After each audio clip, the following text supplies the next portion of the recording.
Gentlemen, and welcome to the City Council meeting for February 12th, 2026. It's a pleasure to have each and every one of you with us. Shanae, do we have any organizational announcements? Yes, Mayor, we do. Miss Danielle Fry and Miss Sharon Barbosa, and you have 3 minutes to speak.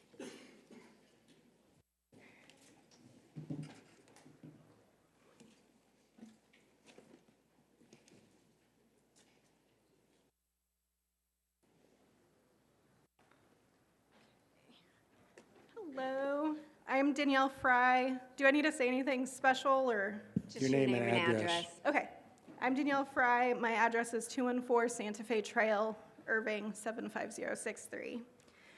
I am the operations manager for the DFW Humane Society, and I'm thrilled to be here today to share some exciting updates with you. As a proud partner with the City of Irving and Irving Animal Services, we are committed to making a positive impact in our community.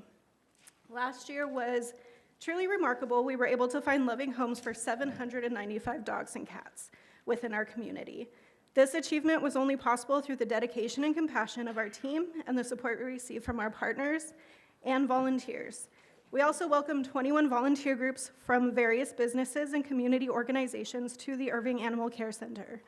These groups had the opportunity to learn about our mission and contribute to making a special day for our animals. Additionally, we participated in 43 off-site adoption events, which significantly helped in finding homes for our pets. These events are crucial in raising awareness about our work and connecting with potential adopters. As we look forward to 2026, we are excited about the possibilities and the impact we can continue to make. We've already started the year on a high note. During the recent winter storm, we reached out to the community with a plea to foster a dog while everyone was stuck at home. The response was overwhelming. 21 dogs and 1 cat were welcomed into homes for the weekend. This initiative not only provided temporary refuge for our animals during the storm, but also offered us valuable insights into their personalities, helping us in the adoption process. A few of these pets were adopted, and some families decided to continue fostering, which was a significant success. These achievements highlight the incredible opportunity we have from our community. It is this community spirit that fuels our mission and enables us to provide better care and find loving homes for animals in need. Thank you for your continued support, and we look forward to another successful year of partnership and progress in 2026. Together, we can make a lasting difference in the lives of so many animals and the people we welcome into their homes, who welcome them into their homes. Thank you for your time and attention. Sorry about the nerves. Fine. Thank you. Sharon Barbosa Crane. Good evening, Mayor and Council Manager and staff. Sharon Barbosa Crane, 2608 Allendale, Irving. I'm here on behalf of the Irving Hispanic Community Forum and the Irving Independent School District to bring you an announcement and an invitation to the Irving Behavioral Health Symposium, which will take place on Saturday, February the 21st from 10 a.m. till 2 p.m. in the Magda Hernandez Institute. That's the building at Singley that's located at 4615 North MacArthur. This is a community-focused mental and behavioral health event that's designed to connect with individuals who share a common commitment to mental wellness and to community support for better mental health. It's for adults only. Dr. John W. Burris is the keynote speaker. The City of Irving with your support and backing, has been extremely involved in mental health, especially through the Irving Police Department. We believe that you all will benefit from participating in and being part of this program, and it goes on, like, as you can see, for quite a little while. And you have an opportunity, if you can't make it all day, to come to those workshops and those presentations that are most meaningful to you and what you're seeking to learn or to participate in. So we would really love to see you all there, and anyone else in the city organization who wishes to be part of this.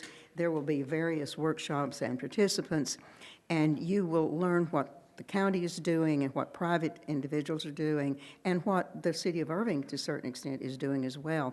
Because this is really a serious problem, especially among young people today, and we want to do everything that we can to come together as a community to improve these circumstances. It will benefit all of us and all of the organizations that we represent.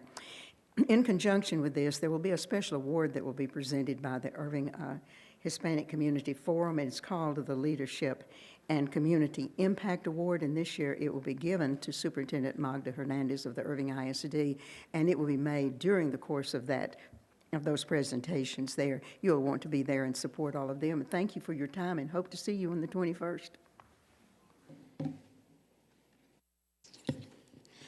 At this time, if you would please stand, the invocation this evening will be given by Major Joe DeBlanc of the Salvation Army. Let's pray. Heavenly Father, we come before your presence. Just thank you again just for the city of Irving, for the hearts that are here, Heavenly Father, the residents.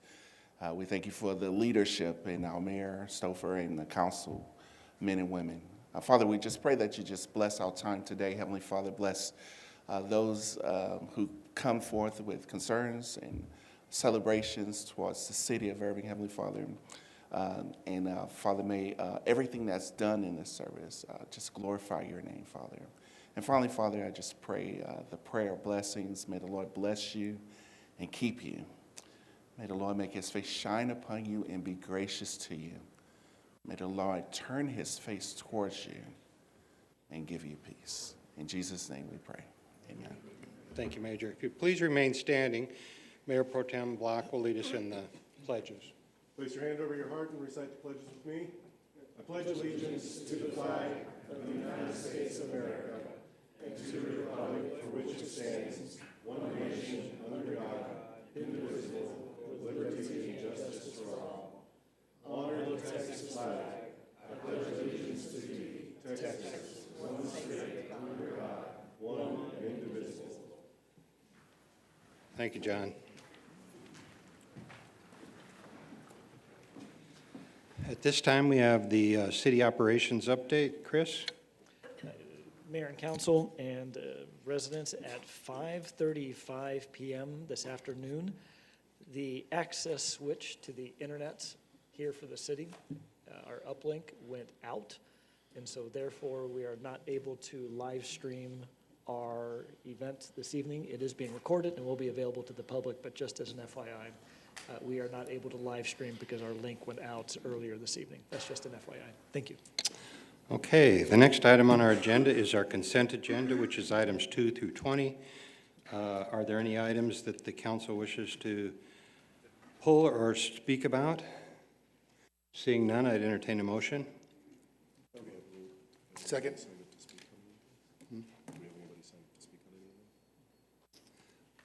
Sinead, do we have anybody signed up to speak on any of them? No. Okay. Okay, we have a motion and a second. Would you please vote?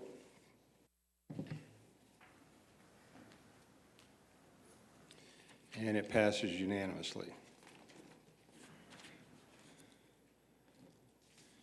The next item is a resolution of public hearing to adopt the guidelines and criteria governance tax abatement agreements. Sinead, do we have anyone signed up to speak on this item? I am so sorry, Mayor. We did have some sign up to speak under item 5. That's my bad. Okay, well, we can go back then. They're all speaking in favor, if that helps. One speaking opposed. So we have William Hughes and then Richard Reynolds. I think William Hughes is up here in the top, over here. Mr. Hughes, if you'd like to go ahead and begin with your name and address, please.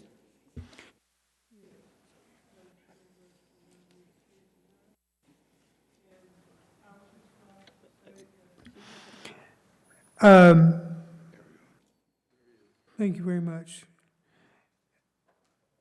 I would just like to say that I hope that the City of Irving Council and DART can come to a resolution and be able to find a resolution and be able to work together to be able to keep DART in Irving, because that's going to affect thousands of people, not just people that ride the city buses and rail, but the paratransit as well, because paratransit is not only just for handicapped people, but it's for elderly people that can't ride the rail and buses. So it's very important that everyone have a way to get around, and for those people that do ride those and the buses and rails, to be able to go to work. Without that, they would lose their jobs and their livelihoods. So I hope you keep that in mind when you make your decision. Thank you. Richard Reynolds, followed by Liz Mendoza.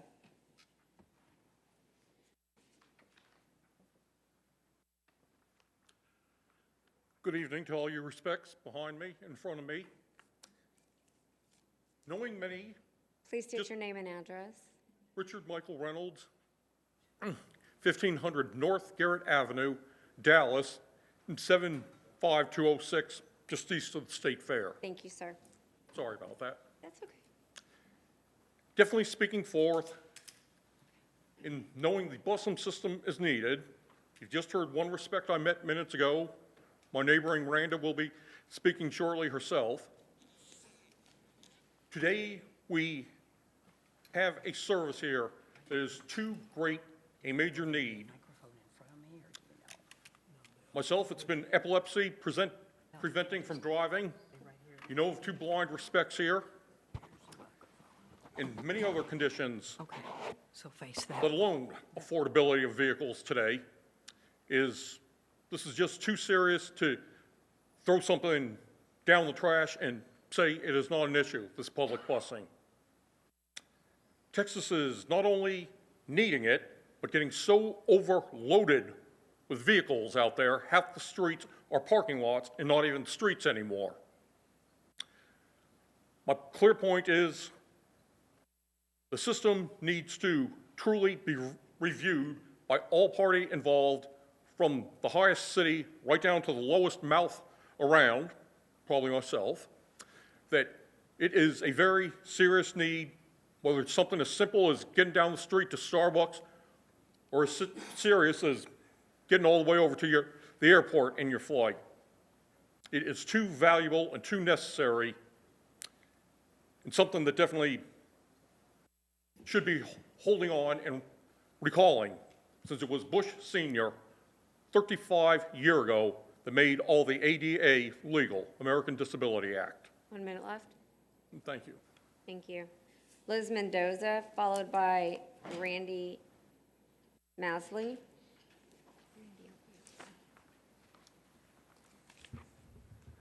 Good evening. My name is Liz Mendoza, 1223 St. Reggie's Drive, Irving. I've come here to speak to you today about DART. City of Irving can negotiate the governance all you want and ideally cancel the DART elections altogether. But today, I ask that you reinstate routes 225 and 255 and restore those lifelines to our most vulnerable community members. I do not want the city to hold bus riders hostage that use the 225 and the 255 routes, which were halted as of February 2nd. These two routes go to the homeless day center and vulnerable communities that include seniors on fixed incomes and those under Title VI protections, and whose only form of transportation is DART. They need these routes to get to and from work, to get to doctor's appointments, and to grocery stores. Please reinstate routes 225 and 255 immediately. People are suffering, and you have the power to help our most vulnerable residents. Take action now. DART is a necessity. Thank you. Randy Masley, followed by Alex Stein. Right here.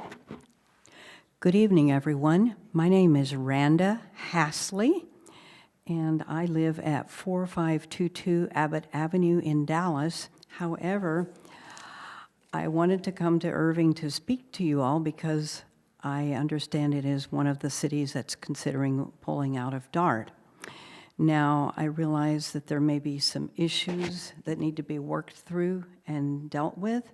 However, please reconsider, and please, I urge you all with good faith to consider staying in DART and working through whatever issues that need to be worked through for the transportation system to be viable and helpful for everyone, because I ride the paratransit and also the Uber pilot, where I get a voucher through DART, not only in Dallas, but in Irving, Farmers Branch, where I work, and other places. And sometimes I come to Irving to visit friends or to eat at favorite restaurants. Without the paratransit or the Uber pilot, where I get a significant discount, I would not be able to effectively visit all these other places, not only for work, but also for shopping, dining, etc. And so I really appreciate the fact that DART has been a part of Irving so far, and I trust that you will not only consider not only the paratransit system, but how the buses, trains, GoLink, all of that would be affected. And we're talking about thousands of people who would not be able to get to work, doctor's appointments, not to mention socializing, which is so important for us all. So when it comes time to vote, please consider, and I believe and pray that you all will do the right thing and keep DART and work it all out. Thank you so much. Thank you. Alex Stein, followed by Brian Patman.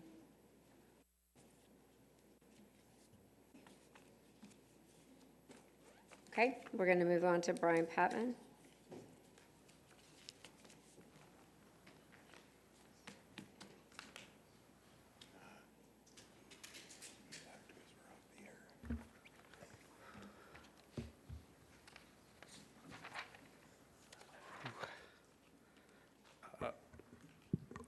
Good evening. Brian Patman, 4150 Revere Street, Haltom City, Texas, 76107. I'm here to comment on the conditional use permit for a new data center at 2701 East Grawler Road. For those unfamiliar with the area. Patman, I'm sorry, you signed up on the wrong item, but I can call you. Did I sign up the wrong? Yeah, I can call you when it's the 27. conditional. Yeah, yep. I'll call you back up here. Thank you. So that completes that, Mayor. Okay, I just want to make a comment. You saw this support the request that we agree with the governance model, but the main reason we even called the election is because DART canceled those two routes. The canceling of the routes had nothing to do with the city of Irving. They were canceled by DART. And because they were canceled, and because we know the concerns of the residents, that was one of the things that we wanted to get put back in. The challenge is they've taken them out of the system. They would have to go back and go through a whole process to put them back in. If you're really interested in getting them back, you really need to go talk to the DART board, because it's all in their hands. We have nothing to do with putting the routes back. They took them out. They have to be the ones that put them back. Thank you. All right. The Item number 21 is a resolution on a public hearing and restoring adopting guidelines and criteria governing Texas tax abatement agreements. Sinead, do we have anyone signed up on item number 21? No, sir. Are there any questions, comments? I'd entertain a motion. Motion for approval. A motion is second. Would you please vote? And it passes unanimously. This brings us to our zoning cases and companion items. At this time, if we have anyone wishing to speak for or against any of our zoning cases, would you please stand and be sworn in by our City Secretary, Sinead Jennings? Please stand and raise your right hand. Please, do you solemnly swear or affirm that all statements which you will make tonight to the City Council of the City of Irving will be the truth and nothing but the truth? Thank you. You may be seated. Our first item is ordinance 2025-365ZC, considering a zoning change from SP2 RMF2 Generalized Site Plan Multifamily Residence 2 to SP2 RMF2 Generalized Site Plan Multifamily Residential 2 with variances to the multifamily development standards, including minimum building heights, landscaping, required amenities, covered parking, and bicycle storage areas at 3801 Pleasant Run Road. Sinead, do we have anyone that has signed up for this to speak on this item? Forrest Brannan. Excuse me, I'm sorry. That's Are the okay, you nailed applicant? it the second time. Good evening. Forrest Branham, 7613 Oakmark Court, North Richland Hills, Texas, 76182. I'm here to speak in favor of the project. Your staff did an incredible job covering it during the working session, but wanted to let you all know that we're very excited about the project and the opportunity to provide citizens of Irving opportunities to homeownership. We'll be here to answer any questions that you all may have. Sinead, do we have anyone else that would like to speak? No, sir. Do we want Imelda to kind of explain what we did on this one? Is Imelda? Is Imelda here? If not, we have Philip to come down and talk Philip us will through. kind of come down. Thank you, We Philip. wanted to explain what we are doing here as far as affordable housing in our city, so Philip will fill you all in. This is Imelda sends her apologies. She was called away, but this is a project that is a partnership between the City of Irving, Dallas County, our developer housing channel.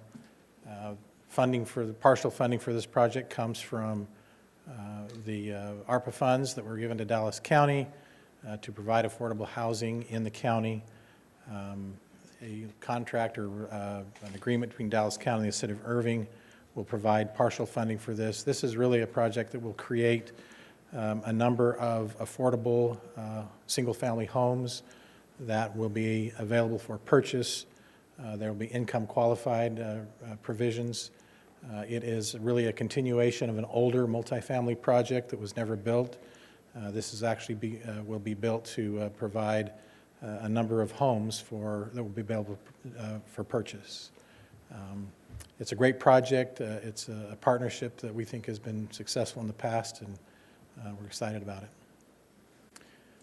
Thank you, Philip. I just wanted to reiterate to the audience that we always are trying to figure out how we can work together with other agencies to provide affordable housing in our community, and this is a great partnership between us and the county to make that happen. Any questions of Philip? Thank you.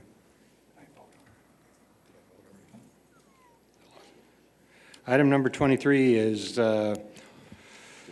asked to be, the applicant has requested that the item be postponed until February 25th.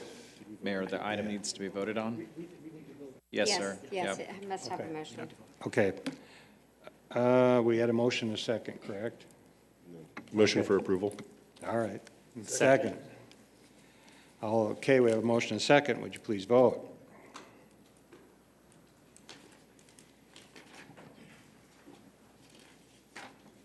And it passes unanimously. All right, let's go to the next item, which is 23, and that is 2025-429ZC, Considering a zoning change, the applicant has requested that we postpone this till the February 26th. I would entertain a motion to that effect. So moved. A motion? Second. Did we have anyone signed up, Shanae? We do. We have Dean Harriman. Just 23. This is item 20. 23. 23. I'm signed up for 24. Okay, yes. This is 23. Okay, we have a motion and a second. Would you please vote? 23. And it passes unanimously.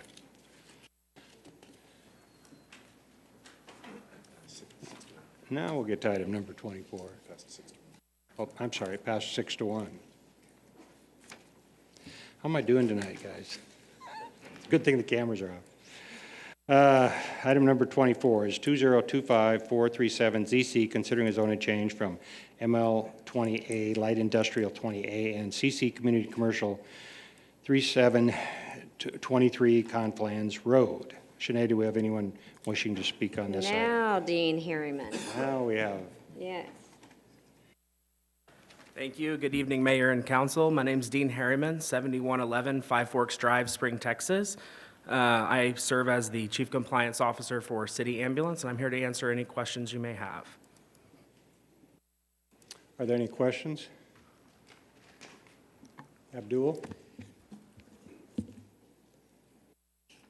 You got all the permits, whatever is needed to operate as ambulance service? Yes.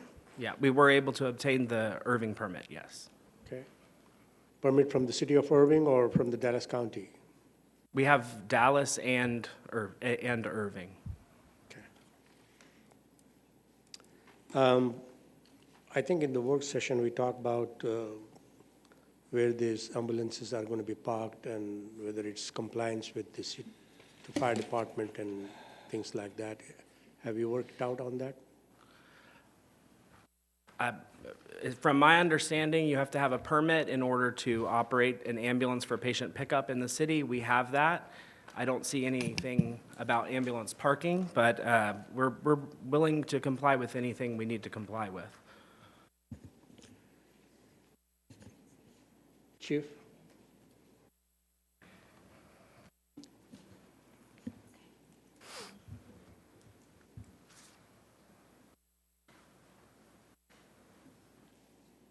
Good evening, Mayor and Council. Victor Conley, Fire Chief. Answer your question, Councilman. They have gotten the permits to be able to operate an ambulance in the city of Irving. The conversation we had, because there has been so many inconsistencies, originally it was about office space and warehouse, and then they changed the floor plan and it had sleeping quarters and kitchen. And I was told there would not be any ambulances there. They're not responding from there. I drove up there and saw multiple ambulances there. But to answer the original question, they have done what we've asked them to do to get the permit to operate an ambulance. We're not here to speak against the zoning, but there probably will be a lot of conversations in order to meet the fire code moving forward. Thank you. Yes, sir. Al? Yeah, thank you, Mayor. I think our chief pretty much put it in front. I'm sure that you're aware of all of this. The only concerns that we had was that once you get the zoning, that in fact, that some of the development of the building, what you're going to use it for, and some of the activities that we heard that might be for a, I guess, some sort of a, I don't know if I want to call it a playroom or something, maybe just some sort of a, not a way station, but whatever may be happening. I think it's going to be important that as you go forward and develop the actual plot plan and the development, that work with the fire department to make sure that everything is going forward, because I think we want to be sure your service is probably needed as a, if I understand it, as an adjunct to what our EMS and our fire do and relative to some of the ambulance services. So keep that in mind. I Yes, look forward to absolutely. Going forward with that. Okay? Yes. Thank you. Mark? Yeah, as the chief said, we're here to talk about the zoning case. You got your permits, and sounds like you've stumbled a little bit as far as like getting here, which is kind of like maybe brought the spotlight on you a little bit. And so I hear what you're saying, that you're going to be compliant with whatever regulations are in place, and encourage you to do that. But otherwise, the zoning case looks good, and you provide a valuable service to people that need non-emergency ambulance service. So it's a good thing that you want to come to Irving and provide that service. Thank you, Councilmember. Any other comments? Abdul? Motion to approve. We have a motion and a second. Would you please vote?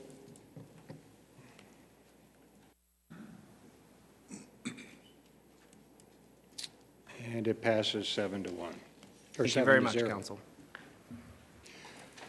Item number 25 is ordinance 2025441ZC, considering a zoning change from ML 20A Light Industrial A to State Highway 161 overlay to SP1 RAB detailed site plan restaurant with the intended accessory uses of the sale of alcohol beverages for on-premise consumption with indoor recreation, and State Highway 161 overlay 1551 Corporate Drive. Shanae, do we have anyone signed up on this item?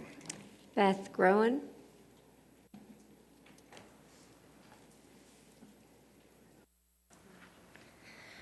Good evening, Mayor and Council. My name is Beth Groen, and I am a representative for the DFW Curling Club. Our current facility is 211 Cowboys Parkway, Irving 75063.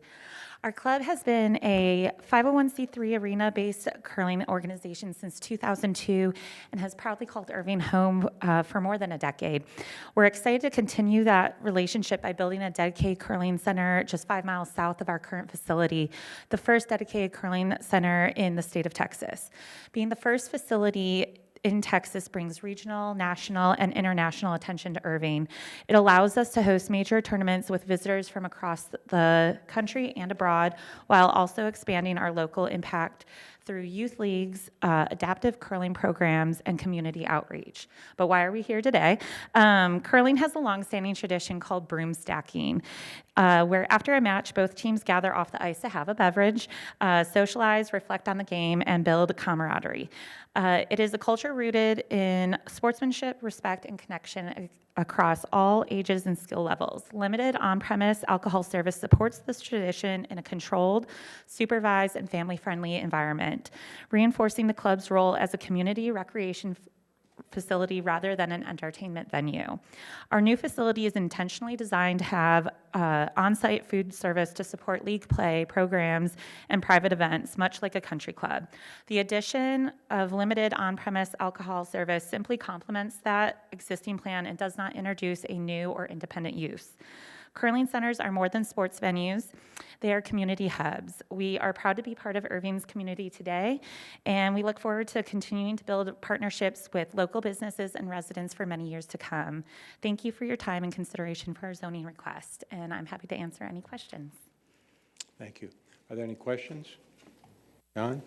Not so much a question, just pointing out the appropriate timing with the Winter Olympics. Very appropriate. And making a motion for approval. We have a motion and a second. Would you please vote?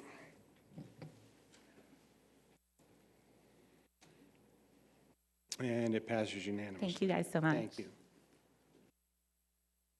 Item number 26 is 2025442ZC, considering a zoning change from MFW Freeway and State Highway 183 overlay to ML 20A Light Industrial 20A at State Highway 183 Overlay District 2701 East Growler Road. Is the applicant or someone signed up to speak with us this evening, Shanae? Yes, there's a few people signed up to speak. Tommy Mann, are you the applicant? Yes. Let's let the other people speak first, I guess. We then have Brett Whitaker, followed by Liz Mendoza. Oh, nope, just Brett Whitaker.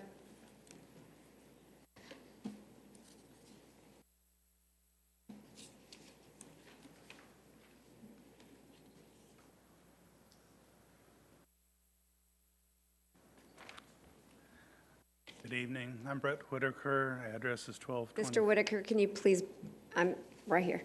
Can you please pull the microphone closer to you? Oh, sorry. Thank you. Name's Brett Whitaker. My address is 1224 Woodley Drive here in Irving. I'm here to discuss the matters related to the data center. So I'm a degreed electrical engineer, co-founder and former co-owner of an electrical and instrumentation and controls engineering firm specializing in the municipal water industry. I spent 40-plus years with experience with power generation and municipal water distribution across the United States, South America, and Asia. I have most recently seen the impact of data centers in the Fort Worth area, as the distribution operations control room was literally next door to my office. I've given presentations at WHEAT and are fairly familiar with TCEQ.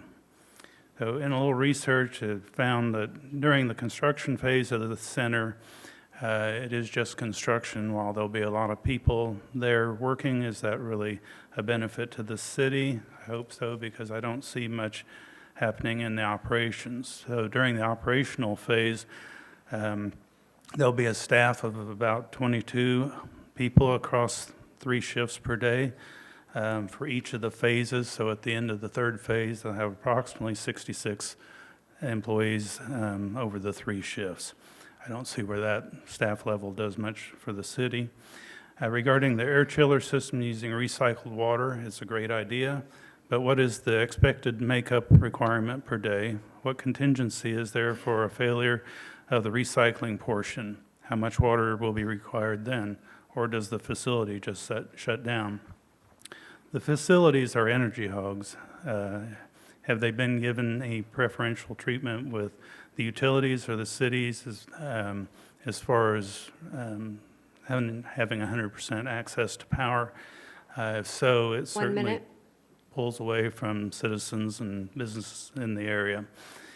And regarding the water, has the city put forth any promises to have continuous supply of water there? Again, that hurts the residents and businesses around that. So I guess ultimately I ask are there enough financial and or other benefits to the city to suggest approval of the agenda items, or could the land be used in a different way that would be more beneficial to the city and with a much less environmental impact? So I've been here 50 years plus and really recommend that you all do not approve these agenda items. Thank you. Tommy Mann.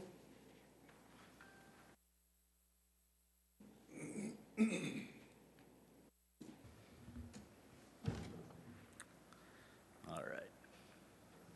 Can you all see the presentation that I have? There we go. Tommy Mann, 500 Winstead Building, here representing CoreSite. My presentation here is, these are companion items, so it'll cover both. You won't have to listen to me twice.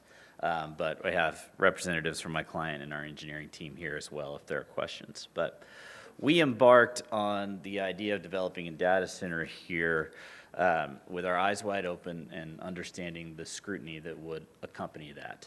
And so we knew we needed to find a site that was appropriately located. And then we knew that we needed to listen carefully to the feedback we received from you all, from the P&Z, from the staff, and be responsive to it and incorporate it. And we think we've done that, and I'm going to try to explain how as we go through this. So one of the very first things we heard was the strategic importance of the PUD 6 portion, the highway frontage, the 13 acres up here.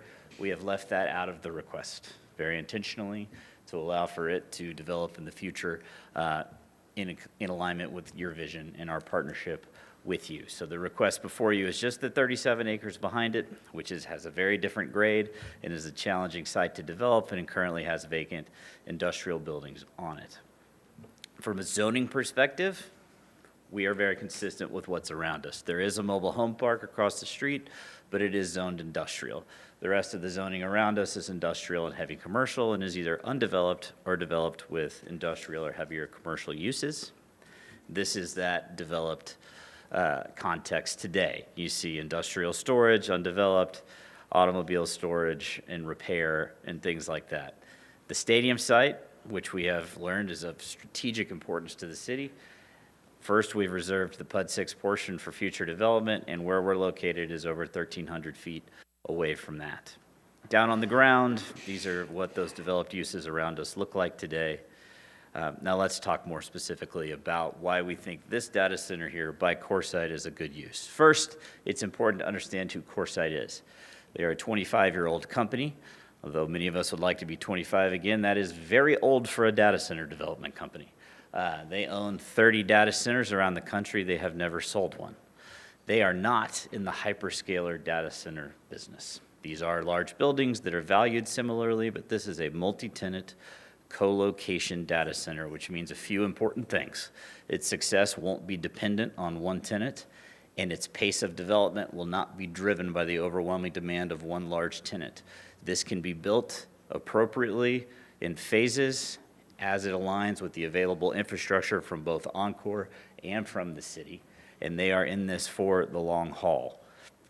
The design itself is intentional to provide as much buffer as possible and put our utility infrastructure next to the industrial uses. We are very aware of the new data center standards that were adopted, and we are seeking no variances from any of those standards. Simply, it's 250,000 square foot data center buildings laid out as you see here. Because CoreSite is not driven by one tenant in their design, they tend to exercise a higher level of aesthetic execution in their buildings than you might see for a hyperscaler data center. These are actual facilities under development or constructed in Santa Clara and Denver. Your standards cap us at 2 stories and 75 feet, so this one in Denver is probably the closest to what you can expect on this site. One of the things we heard from the P&Z was, well, there's still folks living across Maryland, even if it's zoned industrial. So we said, fair enough, there's a large green belt between us and Maryland Drive now, and we have volunteered a deeply enhanced landscape plan with over 100 new trees and a screening wall and those sorts of things all along that area. So today, the view from across Maryland, this is just at the street level. With our proposed landscaping implemented and matured and our 2-story data center in the back, this is the view that results from our architecture team. There's a lot of information on this slide, but turning now to talk about infrastructural impacts, this particular slide is just showing you from a traffic generation perspective, a data center is less than half of a warehouse that could go here or the vacant industrial buildings that are there today. While we're talking about infrastructure, let me hit water in response to the speaker. One of the other pieces of feedback we received from P&Z was that we actually got postponed to meet with the water department to talk about the demand we would put on the water system, and we've agreed to a condition that we utilize an air-cooled system. We have an engineer who can give you a technical explanation, but the short answer is that we will place less demand on the water system than if the existing industrial buildings on the site today were put back into use, or less water than a warehouse development. Air will cool our systems, and the system only has to be filled once. Another thing we've heard is, how does power get delivered to the site? First, let me say I wish I could tell you exactly, but unfortunately that ultimate decision is made by Encore. But we commissioned our own study to look at how we could get from the transmission lines in the area to this site. And we understand that the preference is Grauweiler. We agree, and I'm not here to tell you that that won't happen. We just can't tell you for sure that it will, but that will be our focus going forward. What we've modeled here is if we do have to branch to the transmission lines closer to the 114 frontage, we would need to add potentially 2 poles on the frontage before we could drop to our site. And once we get inside our site, we could even underground. Our engineering team went out and studied the poles that would be necessary. Believe it or not, this rendering actually shows you with the poles installed. We had to point them out just to give you a sense of how they fit within the horizon of the existing infrastructure that's out there today. Focusing particularly on the stadium site, which we know is of high importance to the city, we went through that same exercise. So here you're standing at grade level on the southern end of the stadium site. If you're looking out toward 114 today, this is what you see. Those poles that we would have to add if we have to go along the north side are barely visible where you see those blue arrows there. This is the last slide And I want to emphasize that it's the last slide because we're not leading with it. Your job wouldn't be very hard, and it wouldn't be very fair if our only reason for approving this was because we're going to generate a lot of tax revenue. Yes, that's important, but it needs to be executed in the right way, in the right location, with the proper respect to the surrounding properties and with the feedback we've received. We think we've done that. Then when you couple that with the economic impact of a project like this, we think it's a really compelling case. So the left side, a warehouse development and its impact on the city's tax base. The right side, and we did this takeoff based on existing data centers in town and how DCAD values them. This is just the city portion. Once this is fully built and stabilized on an annual basis for the business personal property and ad valorem taxes, $9 million a year, $170 million over 30 years. The sales and use tax, that occurs about once every 3 to 5 years when we have to buy, or the tenants have to buy, all new servers to refresh the interiors of the buildings. So that impact happens every 3 to 5 years, another $12 million or so that we project. So when you couple all of that together, we think this is the right location, done in the right way, and would request that you follow the P&Z recommendation, which was 8-0 in support.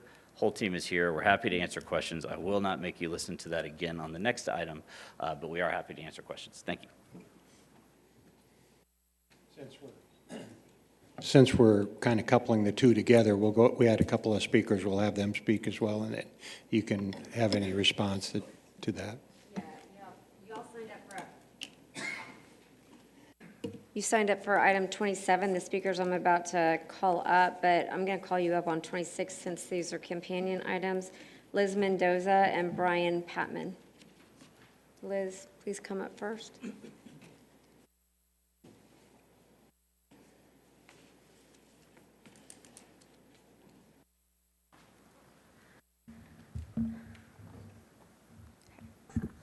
Hello again. I'm Liz Mendoza, 1223 St. Reggie's Drive, Irving, and I'm here to speak against the granting of a permit for a data center on 2701 East Growler Road, which is right near a residential area. Data centers use intensive cooling methods to prevent the servers from overheating, using up our clean water in order to achieve this.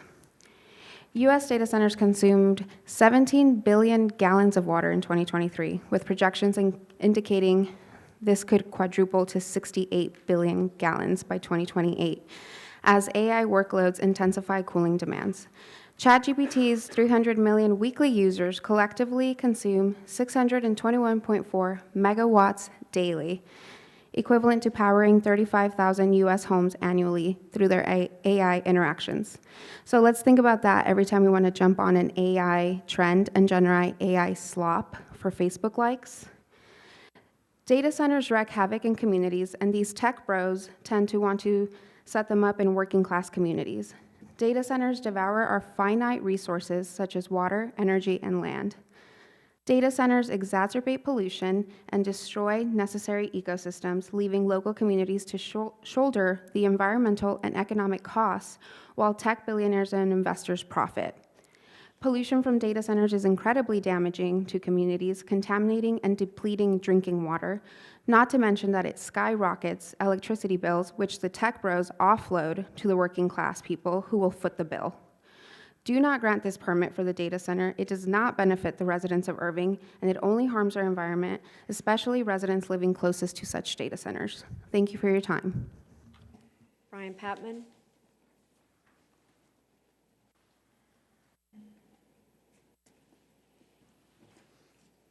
Now we got the right item. Hello again. No. Brian Patman, 4150 Revere Street, Haltom City, Texas.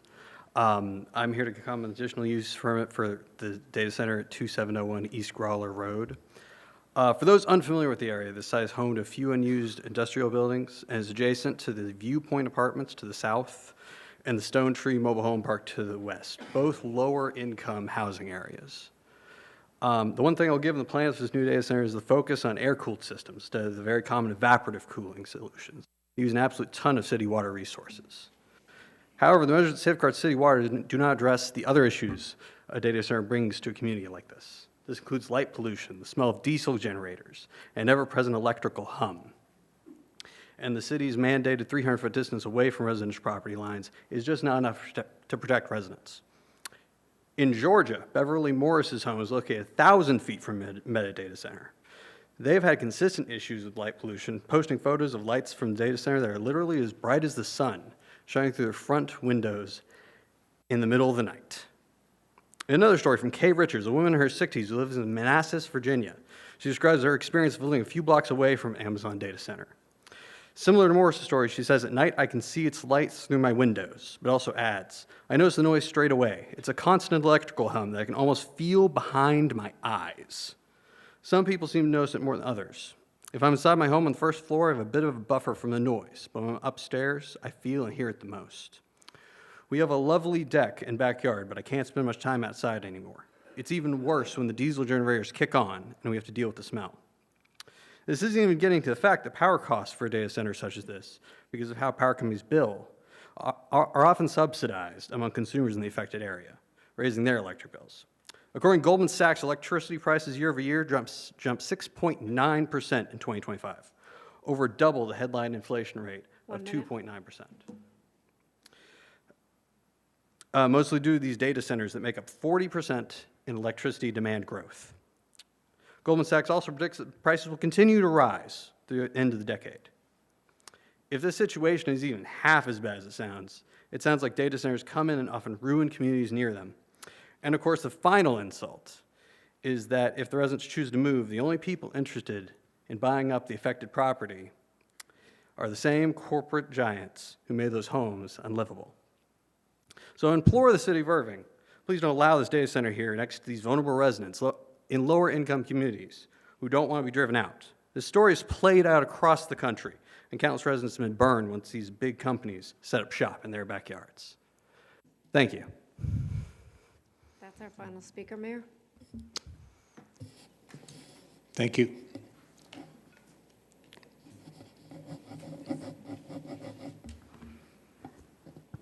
Thank you, Mayor. Tommy Manigan, 500 Winstead Building.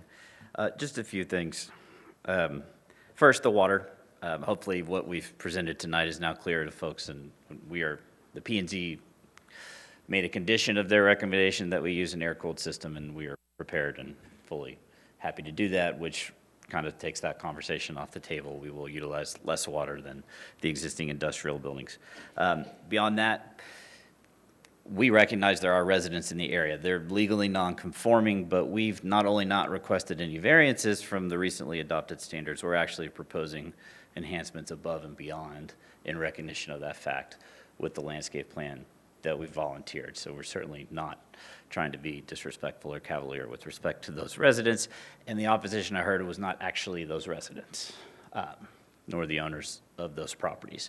Sounded a bit more like concerns with data centers generally, which are understood, but really we're here to talk about this data center in this location with everything we've outlined, and that's all we're asking tonight. And we think this is a good request, and a broader conversation about data centers can certainly progress nationally or wherever else after this. Thank you.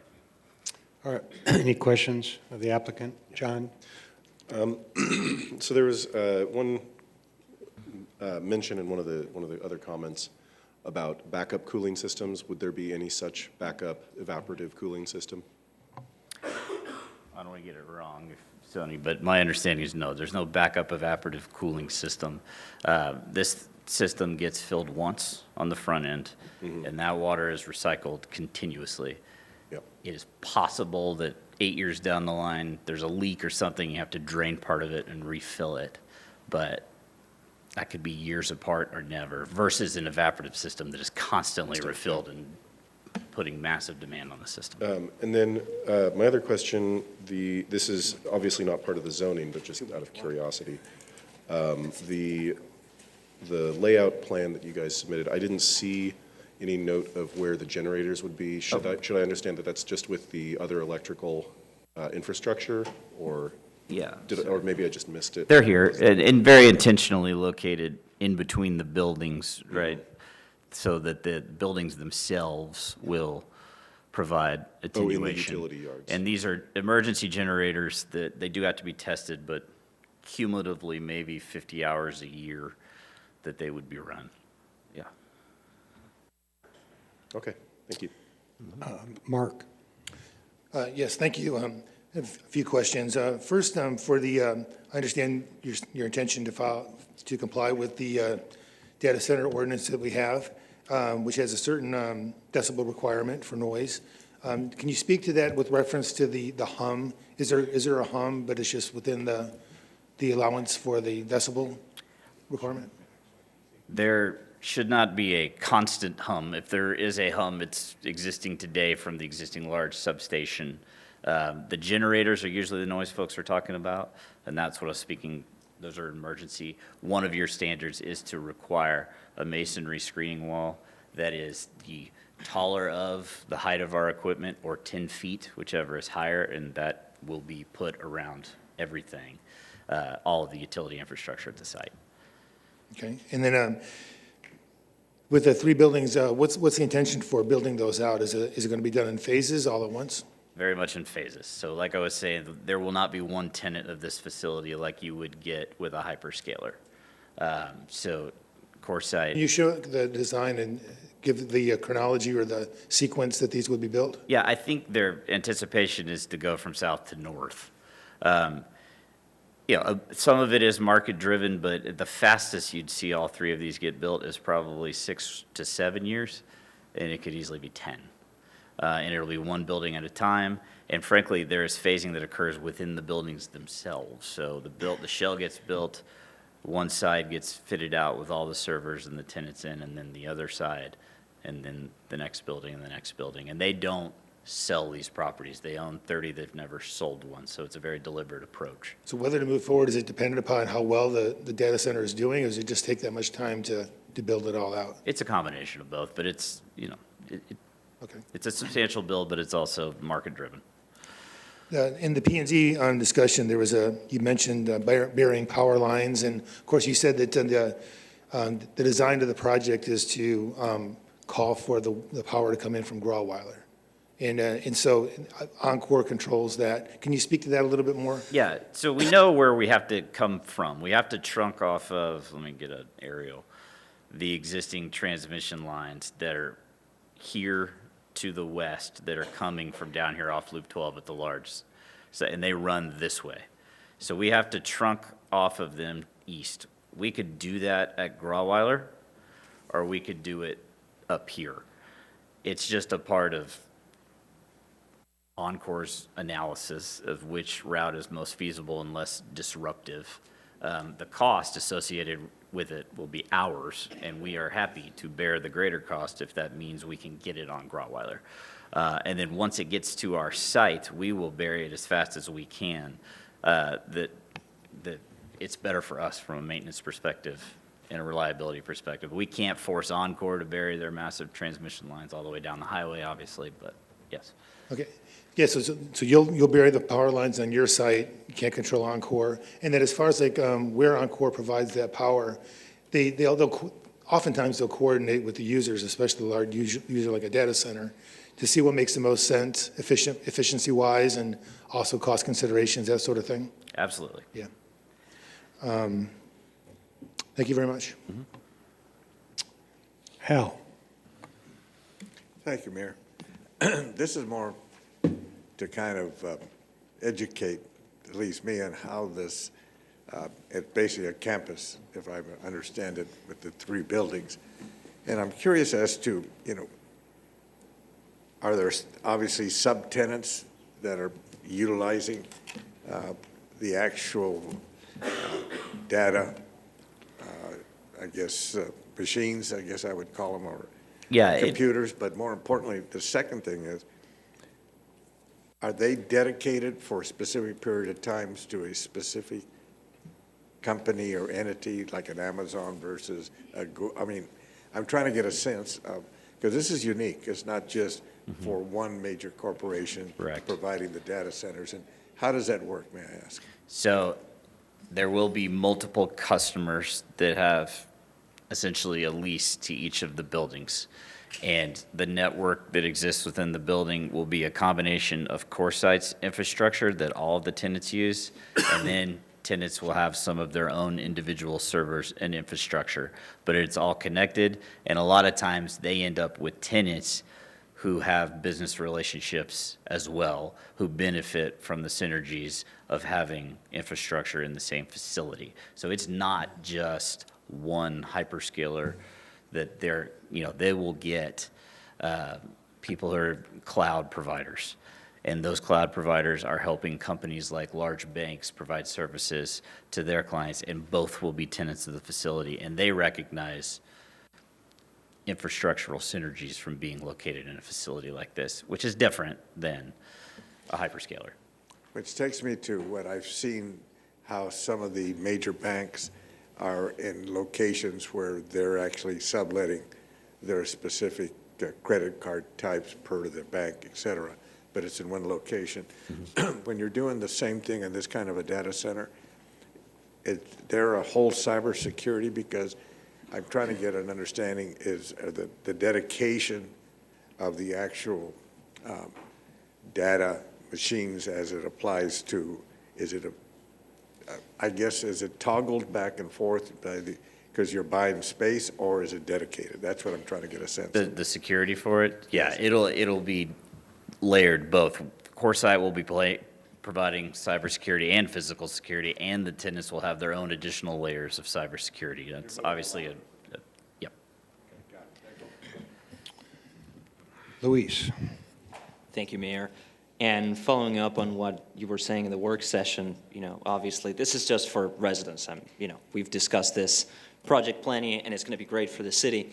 But there's two main benefits to a data center, especially like this one. We saw the slide with the property taxes, and I'm sure Chris will be excited to see that that's going to help pay our massive expansion of our police department, for example, 147 new positions. But also, there's going to be a tangible benefit when it comes to attracting certain businesses that are going to be looking for this data processing, high-quality data processing with low latency nearby, right? So it's like infrastructure. A few years from now, it's like not having a cell tower, not having internet. You're going to want to have that. It's going to give you an edge. And this is, we need some data centers, and we have been very picky working as a council together to make sure that we don't get all the garbage that is out there.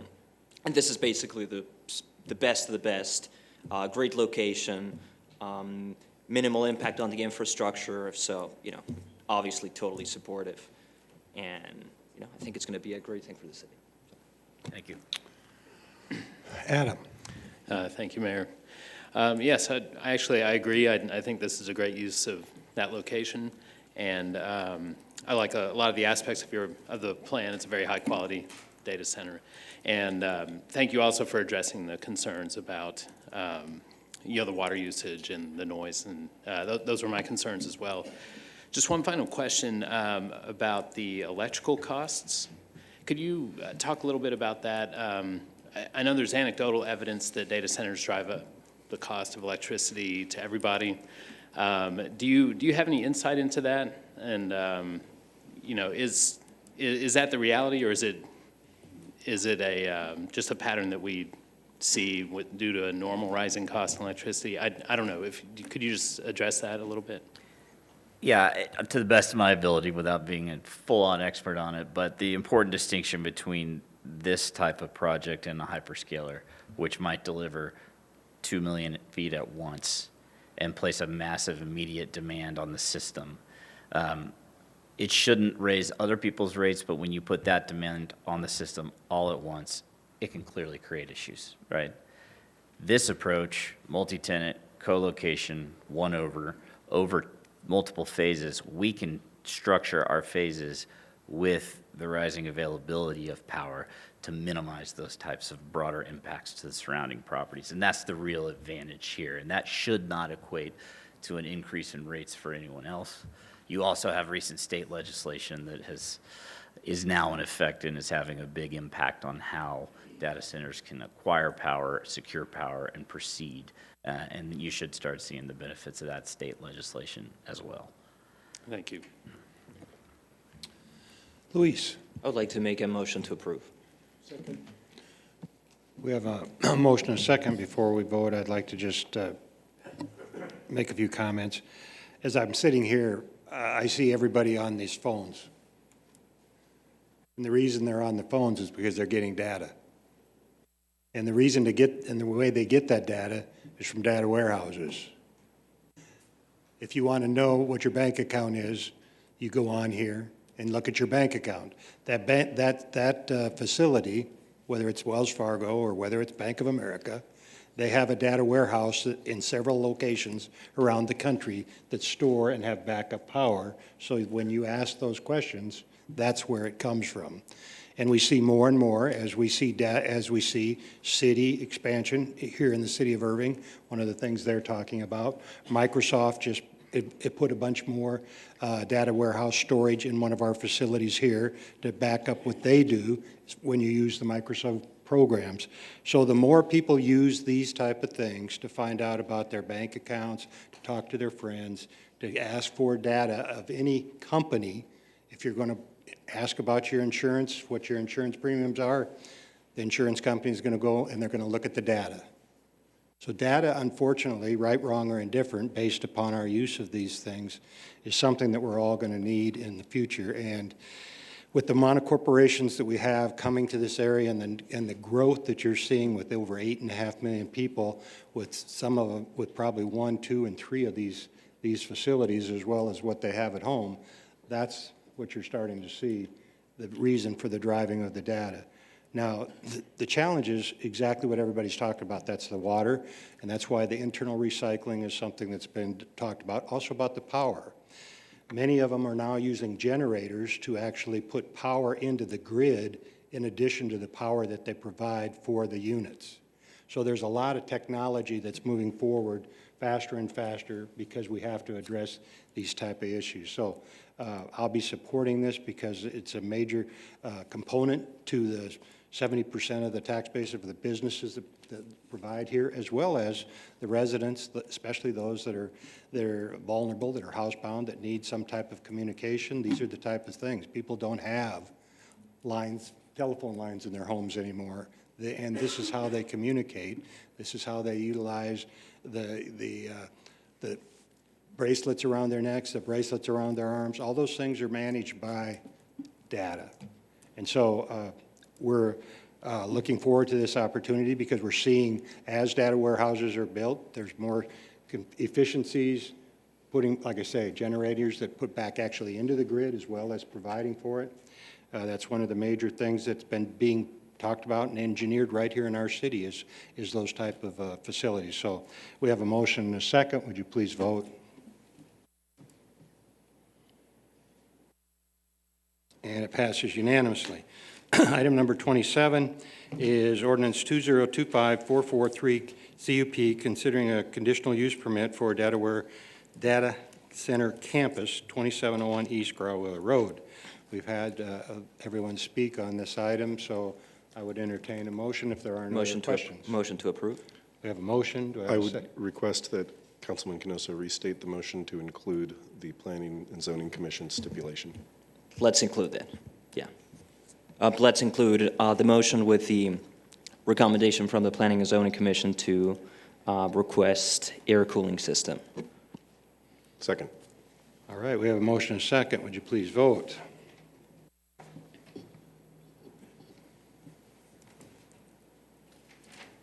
Somebody hasn't voted, and it's not me. And it passes unanimously. That takes us to item number 28, which is ordinance 2025-476 ZC, considering a zoning change from TOD, Transit-Oriented Development SP1, RAB detailed site plan, restaurant with the attendant accessory uses of the sale of alcoholic beverages for the on-premise consumption, and urban business overlay to SP1 RAB detailed site plan, restaurant with the attendant accessory uses of the sale of alcoholic beverages for on-premise consumption, TOD, Transit-Oriented Development, and urban business overlay at 5224 North O'Connor Boulevard, Suite 110 and 116.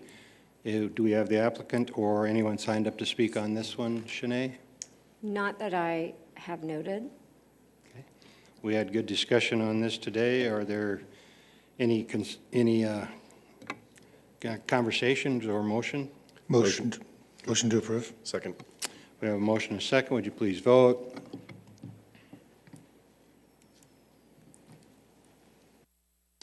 And it passes 6-1.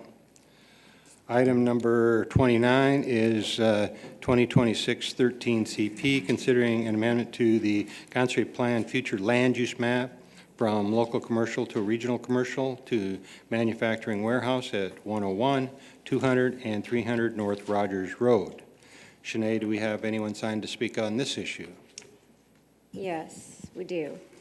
We have Nicole Keith, followed by Michael McPhail.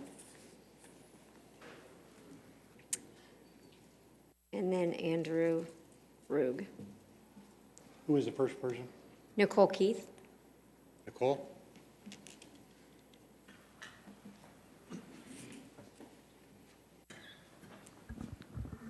Good evening. My name is Nicole Keith, and I'm a resident in Irving, 1314 Glenwick Lane. I'm here tonight to speak in opposition of Ordinance 29. This proposed change would shift an area away from commercial and community focus and move it more towards an industrial warehouse development, and I strongly believe that that's the wrong direction for the location. This space sits in and around residential neighborhoods. It's not just vacant land waiting for industrial buildings. It's part of the fabric of South Irving.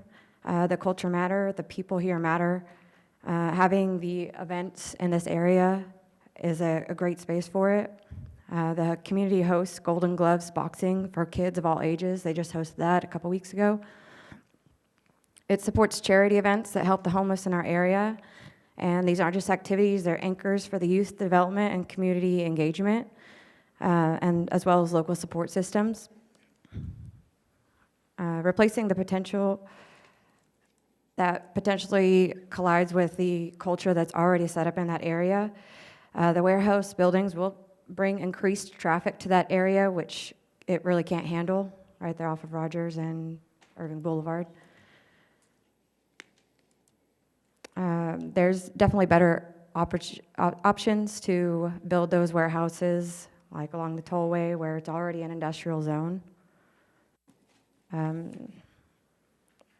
South Irving deserves to have thoughtful planning in this area, and it deserves to preserve the space that brings these families together in the area. Thank you for your time. Michael McPhail, followed by Andrew Rug.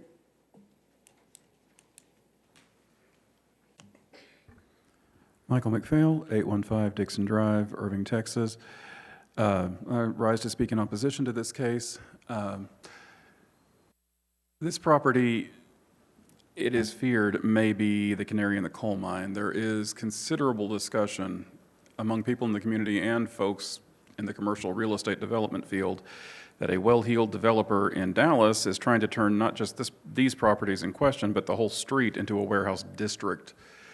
That is something that would be very poor planning for the people who live just across the railroad tracks and Rock Island Road from this area. I understand they may be outside the 200-foot distance marker, but what's coming, if this passes tonight, would have a seriously negative effect on that community.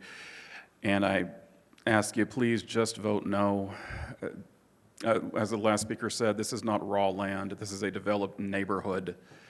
And every person I've talked to who found out about it who lived anywhere near there was horrified about it, but most of them didn't find out until the last 24 hours. So a lot of them just couldn't get it down here in time to speak. But please vote no. Thank you. Andrew Rug.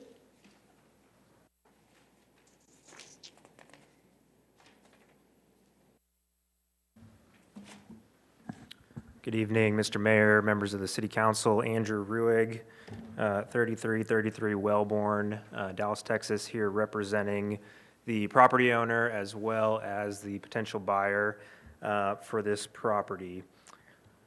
To just give you some background, I know this was all discussed in the work session, but I want to highlight a couple things that we've done so far to this request, and then also kind of take you back to what this area is. I just heard the speakers in opposition.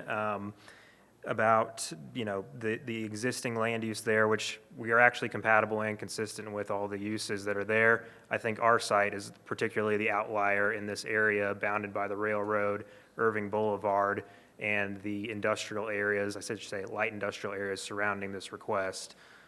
What we're asking for is to remove an RAB zoning district, which is for Southern Junction, as I'm sure you are aware. There's two sites in here, and I'll flip to them right here. Two sites that are currently tied together by parking requirements for Southern Junction, because that's a very heavily required use for parking.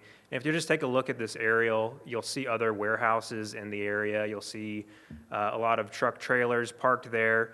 That's not our intent to move this forward. Our intent is to have this warehouse space that Southern Junction is currently operating in to redevelop and be reused as a warehouse space for local businesses, similar to some that you see on this particular plan.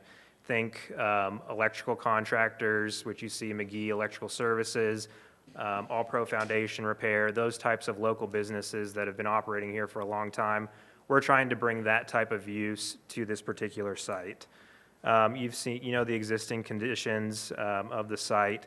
I think, and I spoke to this at the P&Z hearing, the future land use map does not necessarily tell the story of what uses are out there, and some items in the staff report caught my eye as it's related to this particular map.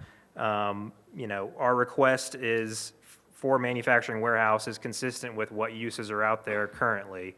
Our request is consistent with the zoning that's surrounding our use in this area bounded by the railway, Irving Boulevard.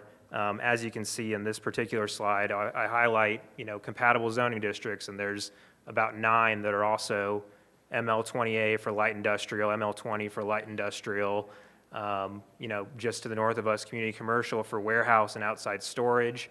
One thing we did pull back on at the P&Z hearing was allowing outside storage as a primary use. We heard the concerns about that and said, you know what, we don't need to have that as a primary use. Our primary intent for this rezoning request is to utilize this existing warehouse space similar to all the other zoning districts around us. As you can see, there's 9 here that are some sort of ML20 light industrial district. Repurpose this warehouse building that's being currently used as a bar event center. I'm sure there's been a lot of backstory to this particular location over the years. We've tried to make things work, added a farmer's market component, tried to redo the zoning for this particular user, but the truth is the Southern Junction site is not working. It's too large for an event center space. It's not getting enough business, and frankly, it's just failing. And we're trying to repurpose this site for a future long-term user that's going to be successful here and have similar zoning to the other surrounding properties. And one thing I did want to mention while I was up here, I heard in the briefing some concern over more of a distribution type use here, and that's not what we're looking for. And honestly, we'd be open to discussing further as far as what we could do to pull that back.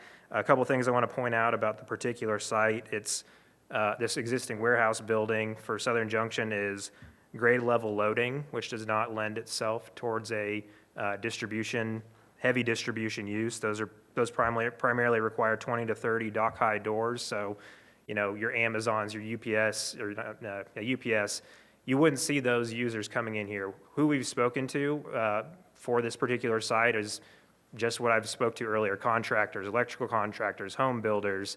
There's one interesting one that would be a light manufacturer for golf carts. Those types of local businesses is what we're trying to bring to Irving to make this work. So I understand the concern about, well, hey, if you change it to ML20A, that opens the door for distribution.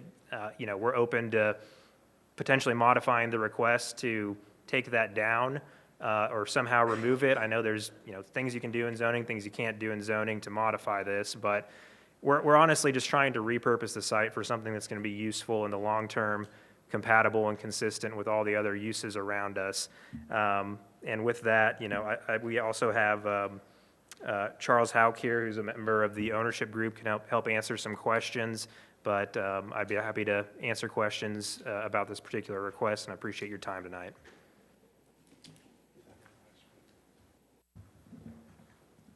Okay, are there any questions of the applicant? Al? Thank you, Mayor. I remember this discussion probably about 3-4 years ago, and on the parking lot site, which is, I guess it's not only across the street, but it's due east of the warehouse building site or Southern Junction. And what happened when we started to deal with this, that we were told that there would only be 2 or 3 parking spots for any kind of commercial truck that would not be staying there or parking overnight. And I'm wondering if we're going to get into the same opportunity for whoever is going to buy the property if we don't understand what they're really going to do, because you're asking to, based on what the Southern Junction building site, to then reconvert it back to whatever it's going to be, light industrial or whatever. But you then still have the adjacent location, which has another opportunity where we talked about, as you heard this afternoon, the outside storage. Well, that can also be vehicles, and it can be trucks. But even if it's not that, one of the problems that we discussed was traffic onto Irving Boulevard and between Rogers and Irving Boulevard. And so if you would kind of speak to that, maybe that we may get a little bit more clarity on what you really and the owner wants to do with this, or I should say the purchasing potential individual. Yes, and thank you for that question. And just to make it clear, we did remove outside storage as a primary use. That was part of our original request. I just want to make that piece clear that that's what the P&Z unanimously approved, was that particular part. You know, I understand the heartburn over these heavier truck trips. I can say that's not the intent, and I can tell you the building doesn't lend itself to that. We are marketing to these other tenants that are more local. They'll obviously still, it's a warehouse space, so you have to move materials in and out depending on, you know, the end user. But again, you know, we're open to, if it needs a postponement, we can certainly do that and try to find creative solutions to narrow it down towards what our intended users are, which are these, you know, local contractors, which frankly are all surrounding our site currently. We're not asking for the automotive repair. We're not asking for the truck repair. We don't want a bunch of trucks on the site. I know there's the gateway issue. We're not the intention of the site, but obviously you have to go by the zoning. So what we're looking to do, you know, the primary piece of it is to repurpose this warehouse building that Southern Junction currently operates in. Our original request was for a laydown yard at the eastern piece of the site, took that part away. So we're looking at similar, you know, small warehouse uses. That site is a little bit tighter than the Southern Junction site, so it would also lend itself similar to a smaller warehouse building that would likely be developed in the future. You know, the electrical contractor is a good example just to our north. I think they probably got away with not totally screening their outside storage, but there's rules in place. I think there's 7-foot screening wall that's required for any accessory outside storage. So, you know, again, we're happy to figure out a way to make this work, because just the current operation with the 2 sites as the bar event center use just is not working. And, you know, regardless of this zoning case moving forward, you know, approval or denial, that operation is going to cease to exist here shortly.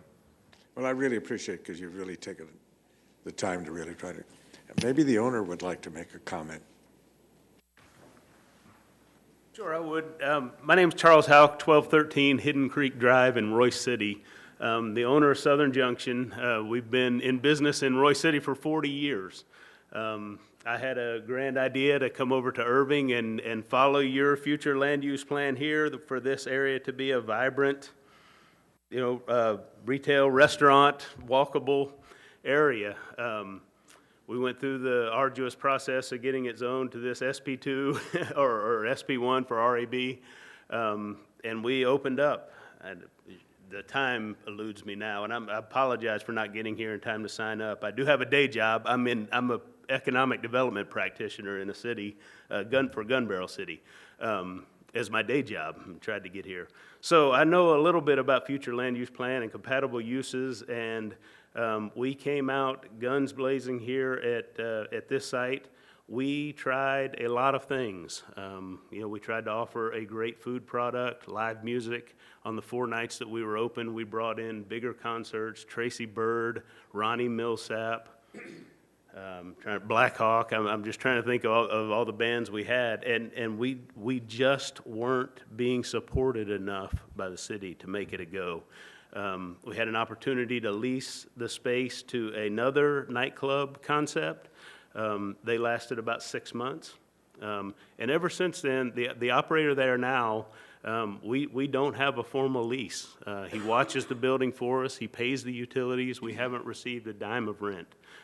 This Golden Gloves event was a great event, unless you want to try to make money doing it. We didn't get any rent. And like Andrew says here, it's only a matter of time before we just walk away from this.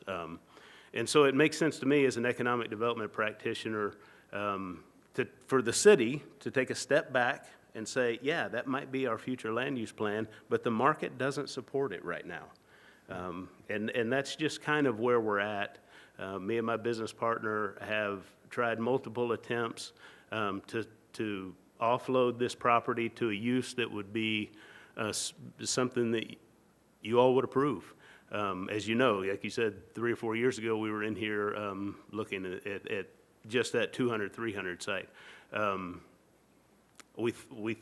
We feel like we have a user here that is taking all of these factors into account and coming up with something that Irving will be good for Irving. As far as, we were going to provide a lot of jobs. There are no jobs over there now. We were going to provide site improvements that would bring in more property tax. We don't have the money to make those improvements. And then sales tax is negligible at the place right now. So all those things, are factors to take into account for you. Does that answer whatever questions you had? And that's why I wanted you to come up and say a few words. Yes, because sir. I really appreciate what you tried to do. Yes, sir. And Thank I you. remember the wrestling there too. So Yes, I do too. I get it. I do too, and it's all fun. It just isn't working as a viable Let financial me ask model. kind of a bottom line question I don't want to put you in something because I really respect landowners and what you've done to try to come in and do it, and so I understand where you're headed. And our concern, and I shouldn't say that, we're looking to be sure what comes behind you should you sell. And I'm hearing that you have a prospect. Okay? Yes, sir. And so we want to be sure that what we're getting, okay, with that, without getting in your way. I guess that's what I really want to say to you. Yes. So I appreciate that very much. Is Jocelyn here? Thank you very much. Yes, sir.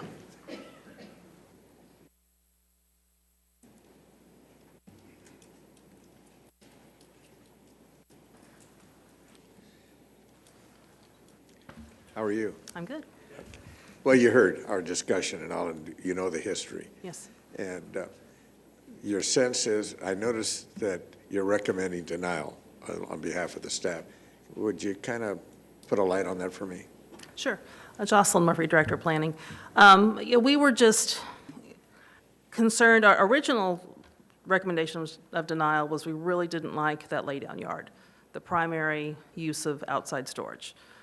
So they did remove that. We still had concerns about just the intensity of what could be 50,000 square foot building, potential truck traffic, that type of thing. I talked to Andrew a little bit before the meeting, and if we can take some time to maybe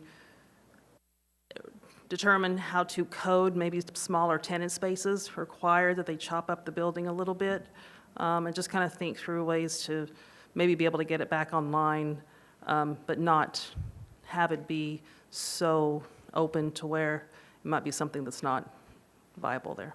Great, thank you.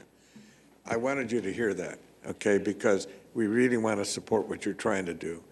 And we're really kind of reaching out to say, there may be a way that you can work with us, meaning our staff here, to try to get to where you want to do what you want to do at the same time that we're going to get the future, hopefully, what's going to be developed under. So thank you both, all three of you.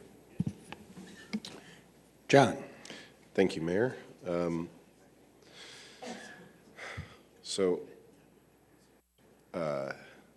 When Southern Junction came to South Irving, I was a very avid enjoyer of all the things that you guys offered, and it was pretty heartbreaking when it just didn't work out, despite my best efforts. But my pocketbook is not that deep. I get it. And so I'm very sympathetic to the point that you're making about it's just not viable in that location. It's been tried multiple times, hasn't worked. My problem, though, is zoning sticks. As you know. Tenants change, owners change, buildings change. We make this warehouse, that's forever, until the next person wants to change it. But we can't go back and say, actually, we changed our minds, without risking, lawsuits, all kinds of problems. And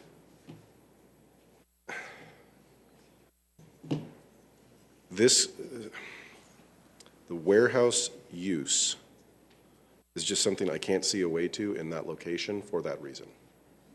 So for that reason, I cannot support this case.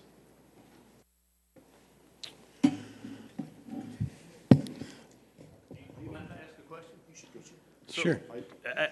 I guess the question is, what is the alternative? Like, what's the alternative, really? Yeah. I mean, we've tried what we've tried. It hasn't worked. We're not going to continue to drain our pocketbook. Every time I go to my data on my online banking, it's down. So, because I'm having to foot a mortgage for something that's not bringing any income. And so what is the alternative for South Irving? Would you rather have an empty building there? I mean, honestly, that was originally when I reached out to Jocelyn, was that 18 months ago, maybe? It's been a while, and said, listen, this is where we're at. What kind of zoning would the city support? And she said, well, I can't speak for anybody, I'm paraphrasing, can't speak for anybody, but this is something that we may be open to. And that's how we got where we are today. So again, the question you have to ask yourself as a council, I believe, with all respect, is what's the alternative? Would you rather have a boarded up building there? I'm not saying that happens tomorrow, I'm saying that's where we're headed. And I understand that. Yeah. Al? Yeah,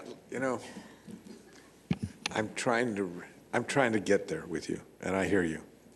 Jocelyn, is there any recommendation you can make other than either we have to either yes or no or deny or go forward to give this gentleman and this idea to try to get him positioned, I guess is how I want to put it. Yeah, you just postpone indefinitely, and we could look at maybe some of the average size tenant spaces in the area, if that is a pattern that y'all want to continue. And, if the average size is 5,000 or 10,000 square feet, maybe look and try to either encourage reuse of the building. Obviously, on the east side would have to be a new building, and provide maybe spaces for small businesses. That's what we kind of had in mind when we were thinking about this zoning, but without codifying a maximum tenant space. That would be the only way of making sure that happens. Also, maybe there was some discussion this afternoon about the concerns for outside storage, the accessory outside storage. Maybe setting a maximum of how much accessory outside storage each business could have. So some things of maybe codifying to be consistent with what's there, if that's okay to continue. But if that's not what you want to continue, then that's not what we want to codify. Well, I appreciate you, because I'm trying to get there for the owner as well as what I think they're trying to accommodate. So, I don't know, John, do you have any thoughts on that or more? Mark? Yes, it's, the case, is to, first to amend the comprehensive plan. Some years ago, when the plan was put into effect, there was a recognition that this area is kind of like, in the middle of South Irving. It's not by any freeways or thoroughfares, but there were warehouses built there that really it wasn't fitting with what the future for the city was, to have warehouse uses there with the trucks going up and down and all that. That was going to be more of a commercial area, residential area, and then the warehouse uses would be kind of pushed out to where the freeways are.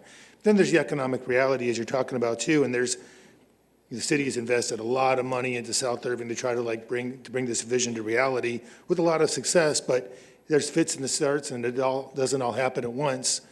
So, hearing what Councilman Zapanta and Block are talking about, is there a compromise where we can have, not that heavy warehouse uses, as Councilman Block talked about. Once that ML20 is in place, then everything that's allowed in there can be done. And I heard what your consultant talk about, that maybe some restrictions can be put in place, and we should look at that and find a way that you can have this be an economical business for you, but then isn't really taking us where we're doing a 180 from where we want to go in the future for this part of Irving. We want to see it be a regional commercial and residential area, not back to manufacturing with a lumber yard and all that. That was some time ago. It's not the future. So I'd be in line with doing a continuance to see what kind of accommodations can be made along those lines. Al? Would you be willing to postpone, so try to work this out? I'll let Andrew speak to that. Yes, I think I've spoken with the other client I'm representing, the buyer, and I think we're open to that because, like I said, we want to make things work. That's going to work out for everyone. Great, thank you. Mayor, if there's no other comments from our members, I'd like to offer an amendment for postponement. Do we need a date? Jocelyn, do you want an open date so that you have time to work it? Yes, do an indefinite postponement. We're going to have to renotice anyway, so that would be the best thing to do. Okay, good. Great, I'd like to make that motion for indefinite postponement and see how we can get it to you, okay? We want to help you. Thank you. We have a motion and a second. Would you please vote?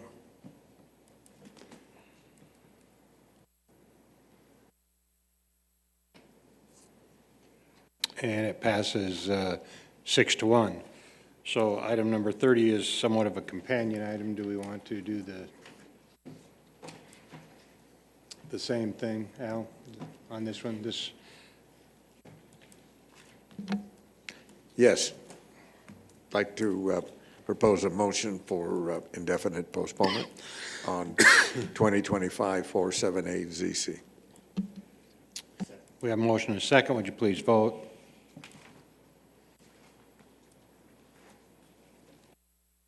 And it passes 6-1. Hopefully we can, try to work with you on this.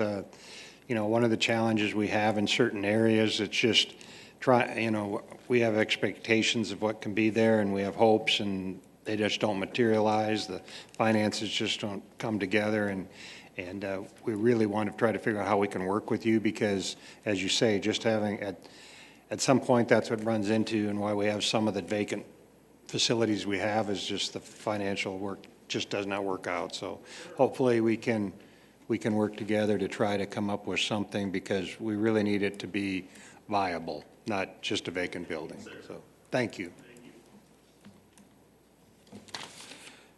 Item number 31 is ordinance 2025-455, UDC considering an amendment to the Unified Development Code to create regulations for tobacco-related retail businesses add definitions of schools, tobacco products, and tobacco-related retail businesses, and clarify distance separations for hookah lounges in the CC and the FWY district. Shanae, do we have anyone signed up on these items? No On one this signed item? up? No one signed up? We have no one signed up. I'd entertain a motion. Motion for approval. We have a motion and a second. Would you please vote?